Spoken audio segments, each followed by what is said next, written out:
नमस्कार।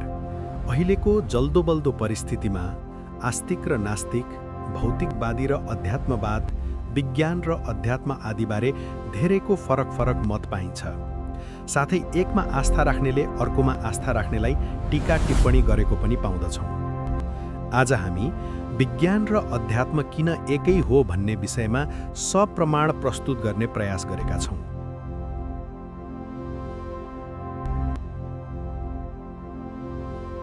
ब्रह्माण्ड कसरी बनेको उत्तर खोज्न एक विज्ञान, अर्को अध्यात्म। तर के यी दुई फरक हुन् वा एउटै सत्यका दुई यात्रा? विज्ञान भन्छ ऊर्जा, पदार्थ र नियम बुझेर सत्य पत्ता लगाउनुपर्छ। अध्यात्म भन्छ चेतना, अनुभूति र अस्तित्व बुझेर सत्य भेटिन्छ। तर खोज एउटै, सत्यको खोज। क्वान्टम फिजिक्सले भन्छ पदार्थ कण होइन, ऊर्जा तरङ्ग यानी एनर्जी वेव हो। वेदान्त भन्छ सबै ब्रह्मको ऊर्जा रूप हो। हजारौं वर्ष पुरानो ज्ञान आज विज्ञानको भाषा बोल्न थालेको छ। सत्य एउटै, शब्द मात्र फरक। विज्ञानको सबैभन्दा रहस्यमय खोज अब्जर्भर इफेक्ट। जबसम्म कोही हेर्दैन, कणको व्यवहार अनिश्चित हुन्छ। हेर्दा मात्र वास्तविकता घटनाक बन्छ। अध्यात्मले हजारौं वर्ष अघि भनेको थियो, चेतनाले वास्तविकता निर्माण गर्छ। दुवै एकै कथा भन्छन्, बस भाषामा फरक छ। बिग ब्याङ थ्योरी भन्छ ब्रह्माण्ड शून्य जस्तै सिंगुलारिटीबाट जन्मियो। ऋग्वेदको नासद्य सूक्त भन्छ कि सुरुवातमा न अस्तित्व थियो न अनस्तित्व, शून्य मात्र थियो। कसरी सम्भव छ?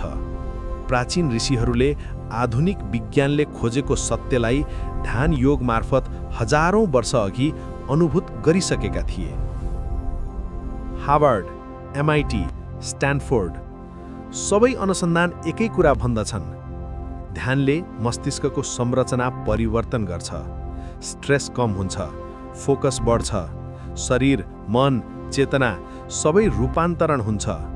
यो विज्ञानले प्रमाणित गरेको आध्यात्मिक शक्ति हो। दुवैमा अद्भुत समानता छ। कज इफेक्ट इक्वल टु कर्म सिद्धान्त, एनर्जी कन्जर्भेसन इक्वल टु आत्मा अमर, भाइब्रेसन इक्वल टु नाद स्पन्दन अर्थात् Om, field theory equal to प्राण तत्व।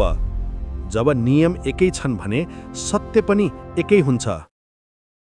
आइन्स्टाइनले भने spirituality without science is blind, science without spirituality is lame. टेस्लाले भने नन फिजिकल फिनोमेना अध्ययन गरे विज्ञानले अभूतपूर्व प्रगति गर्छ। श्रोडिङ्गर भन्छन् वेदान्त र आधुनिक फिजिक्स एकै सत्य बताउँछन्। विज्ञान बाहिर यात्रा गर्छ, अध्यात्म भित्र यात्रा गर्छ। दुवै अन्ततः एउटै शिखरमा भेटिन्छन्, वान युनिफाइड रियालिटी। एकै सत्यलाई बुझ्न दुई बाटो, विज्ञान र अध्यात्म। दुवै हातेमालो गरेर हामीलाई ब्रह्माण्ड र चेतनाको असल पहिचान दिन्छन्। धन्यवाद।